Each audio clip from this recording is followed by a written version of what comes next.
नमस्कार दोस्तों, आप सभी का स्वागत है आपके अपने YouTube चैनल मैथ सर्कल में। दोस्तों आज हम सीखेंगे किस प्रकार दो बिंदु दिए रहने पर उनके बीच की दूरी ज्ञात की जाती है, और ये सब सीखने के लिए वीडियो के अंत तक बने रहिएगा। तो यहाँ पर ध्यान दीजिए, हमने दो सवाल लिए हैं। पहला सवाल हमारा 2,3 और 4,1 के बीच की दूरी ज्ञात करना है, और दूसरा सवाल हमारा -5,7 और -1,3 के बीच की दूरी ज्ञात करना है। ठीक है, तो अब यहाँ पर ध्यान दीजिए, हमारा जो पहला सवाल है वो क्या है। सवाल शुरू करने से पहले जो दूरी सूत्र होता है उसका मैं कॉन्सेप्ट बता देता हूँ आपको। तो यहाँ पर ध्यान दीजिएगा, जब भी आपको दो बिंदु दिए रहते हैं, जैसे कि यहाँ पर दो बिंदुओं के बीच की दूरी का ज्ञात करने का सूत्र को क्या कहते हैं, आपका दूरी सूत्र कहते हैं, यहाँ डिस्टेंस फॉर्मूला कहते हैं। यहाँ पर आप देख सकते हैं x1, y1 पहला बिंदु दिया गया है और दूसरा बिंदु है x2, y2। तब हमें इन दोनों के बीच की दूरी ज्ञात करनी है। ये दूरी जब आप स्केल से इन दोनों को निर्देशांक ज्यामिति में बनाएंगे कार्तीय तल में, तब स्केल के द्वारा ये दूरी कितनी आएगी, तो ये हम सूत्र के द्वारा ज्ञात कर सकते हैं बिना मापे। तो दूरी बराबर कितनी आ जाएगी हमारी, √(x2 - x1) का whole square plus y2 - y1 का होल स्क्वायर। पीछे क्या लगाएंगे, हम इकाई लगाएंगे। ठीक है, तो यहाँ पर आप देख सकते हैं x2 क्या है, x2 ये दूसरे बिंदु का जो ये x का मान होता है, आप जानते हैं x के मान को क्या कहते हैं, भुज कहते हैं, और जो y का मान होता है उसको क्या कहते हैं, कोटि कहते हैं। ठीक है, x के मान को भुज कहते हैं और y के मान को कोटि कहते हैं। तो यहाँ पर x2 क्या है, दूसरे बिंदु का भुज है x2, और माइनस x1 क्या है, पहले बिंदु का भुज है। ठीक है, और उसका होल स्क्वायर करना है प्लस y2 - y1, यानी कि दूसरे बिंदु के कोटि माइनस पहले बिंदु की कोटि y2 - y1 का होल स्क्वायर, और पीछे क्या लगाना है, इकाई लगाना है। ठीक है, इतना हम कर लेंगे। तो यहाँ पर आप देख सकते हैं, पहले मैं x1 y1 और x2 y2 नाम दे देता हूँ, जिससे हमारी क्या है कैलकुलेशन या फिर आप कह सकते हैं सवाल करने में आसानी रहेगी। तो यहाँ पर आप देख सकते हैं, मैं 2 को x1 का नाम दे रहा हूँ और 3 को y1 का नाम दे रहा हूँ, और x2 4 दूसरा बिंदु 4,1, तो यहाँ पर x2, y2 जैसा कि इस सूत्र में लिखा गया है। ठीक है, तो यहाँ पर आप देख सकते हैं x1, y1, और यहाँ पर क्या है x2, y2 है। ठीक है, अब हम क्या करेंगे, ये सूत्र का प्रयोग करके और इस सूत्र का प्रयोग करके इन दोनों के बीच की दूरी ज्ञात कर लेंगे आसानी से। तो यहाँ पर हम लिखेंगे दूरी सूत्र। मैं एक बार फिर आपके लिए सुविधा के लिए यहाँ पर दूरी सूत्र लिख देता हूँ, जिससे आपको याद हो जाए ये दूरी सूत्र।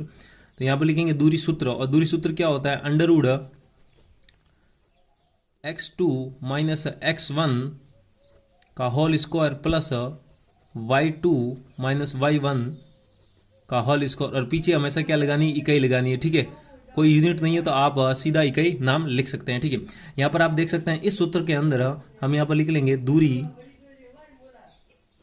अंडरवुड, इसका नाम आप ए दे सकते हैं, तो इसका नाम आप बी दे दीजिए। तब ये इनके बीच की दूरी क्या बन जाएगी, आपकी ए बी बन जाएगी। तो आप यहाँ पर सीधा ए बी भी लिख सकते हैं। x2 का मान आप देख सकते हैं कितना, यहाँ पर 4 है, x2 के ऊपर कितना लिखा गया है 4, तो यहाँ पर हम क्या करेंगे 4 लिख देंगे। ठीक है, फिर माइनस x1, यहाँ पर देख सकते हैं x1 के ऊपर कितना है 2, तो यहाँ पर आप क्या लिख लेंगे 2, और उसका क्या करना होल स्क्वायर। ठीक है, प्लस y2 कितना, यहाँ पर 1 है तो 1, और ये माइनस का माइनस, और y1 देखिए यहाँ पर कितना है 3 है, तो 3 लिख दीजिए, 1 - 3, और उसका क्या करना होल स्क्वायर, और पीछे आपको क्या लगानी है, हमेशा इकाई लगानी है। ठीक है, ऐसा हमेशा चलने देना। अब हम यहाँ पर क्या कर लेंगे, ए भी लिखेंगे, ए और बी के बीच की दूरी, और अंडरवुड अब आप देख सकते हैं 4 - 2 कितना हो जाएगा आपका 2, और उसका भी क्या करना है, हमें स्क्वायर करना है, प्लस 1 - 3, 1 - 3 कितना होता है -2, तो यहाँ पर लिख लेंगे -2, और उसका क्या करेंगे स्क्वायर, और पीछे क्या चलते देना, हमेशा इकाई वैसा का वैसा लिखना है। ठीक है, और यहाँ पर लिख लेंगे ए बी अंडरवुड, आप देख सकते हैं 2 का स्क्वायर माने क्या होता है, 2 गुणा 2, 2 का स्क्वायर माने क्या होता है, 2 गुणा 2 होता है, 2 गुणा 2, और 2 गुणा 2 कितना होता है 4 होता है। तो यहाँ पर आप देख सकते हैं 2 का स्क्वायर कितना हो जाएगा 4, और प्लस का -2 का स्क्वायर, यानी कि -2 गुणा -2, -2 गुणा -2 करेंगे तो माइनस माइनस प्लस हो जाएगा, 2 गुणा 2 वापस क्या हो जाएगा 4 हो जाएगा। ठीक है, और पीछे क्या चलता रहेगा, इकाई हमेशा ही चलता रहेगा।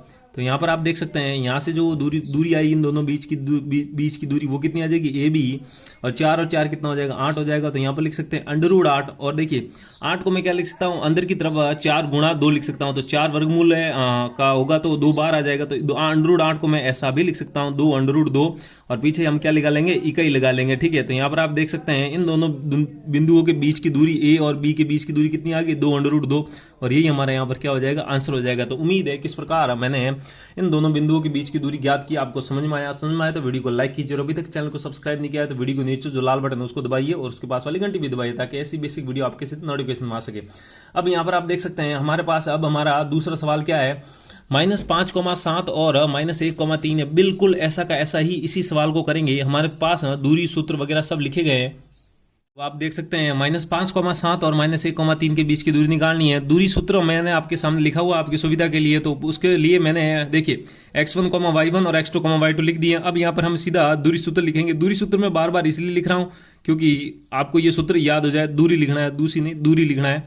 तो दूरी सूत्र, और ये दूरी सूत्र क्या होता है मैं लिख देता हूं बराबर, ताकि आपको बार बार लिखने से क्या है आपको याद हो जाए। ठीक है, बार बार लिखिए आप x2 -x1 का whole square plus y2 -y1 का आप क्या लिख देंगे यहाँ पर होल स्क्वायर लिख देंगे, और पीछे आपको क्या लगाना है हमेशा इकाई लगा देना। ठीक है, तो यहाँ पर लगा देंगे इकाई। ठीक है, अब मैं क्या करूंगा x2 और x1 y2 के यहाँ पर ऊपर से देखकर मान यहाँ पर रख दूंगा। ठीक है, इसका मैं c नाम देता हूँ, इसका मैं d नाम दे देता हूँ। ठीक है, तो इनके बीच की दूरी क्या आ जाएगी आप कह सकते हैं cd। ठीक है, तो अंडर cd बराबर अंडर रूड, यहाँ पर आप देख सकते हैं x2 का मान -1 और -x1 का मान कितना हो जाएगा -5 हो जाएगा। ठीक है, और ये ब्रैकेट बंद हो जाएगा, और ऊपर क्या है होल स्क्वायर का होल स्क्वायर प्लस y2 कितना यहाँ पर 3 है, और माइनस का y1 का मान देख सकते हैं आप कितना है 7 है, और इसका क्या हो जाएगा होल स्क्वायर। ठीक है, बराबर और यहाँ पर हो जाएगा cd और बराबर। ठीक है, पीछे आप इकाई का इकाई चलते ऐसा का ऐसा लिख देंगे, तो यहां पर हो जाएगा अंडर रूड। अब इसको हम गणना कर लेंगे, तो देखिए -1, और देखिए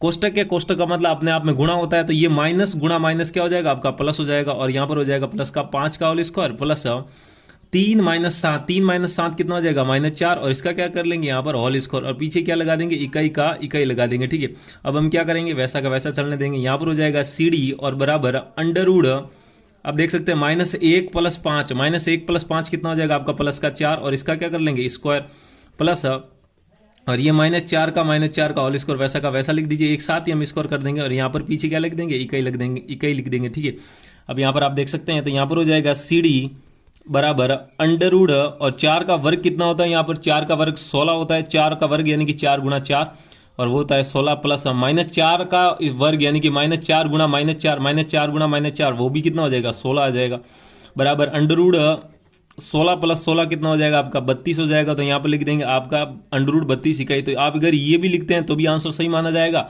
और अगर आप इसको और आगे सरल करते हैं यानी कि cd बराबर अंडर रूड 32 को लिख सकते हैं 16 × 2, और जिससे 16 बार आ जाएगा क्या बनकर वर्गमूल लेकर उसका 16 का वर्गमूल 4, और अंदर क्या फंस जाएगा 2 फंस जाएगा। तो यहाँ पर आप ऐसा भी लिख सकते हैं 4 अंडर रूड 2, तो cd बराबर 4 अंडर रूड 2, या फिर आप cd बराबर अंडर रूड 32 भी लिखते हैं, वो भी क्या है वैलिड है, यहाँ पर वो भी सही माना जाएगा। ठीक है, तो उम्मीद है कि इस प्रकार हमने दो बिंदुओं के बीच की दूरी निकाली है, और 2 सवालों को लेकर इसको सरल किया, और आपको समझ में आया होगा। समझ में आया तो वीडियो को जरूर लाइक कीजिए, अभी तक चैनल को सब्सक्राइब नहीं किया तो वीडियो को नीचे जो लाल बटन उसको दबा दीजिए, उसके पास वाली घंटी भी दबाइए।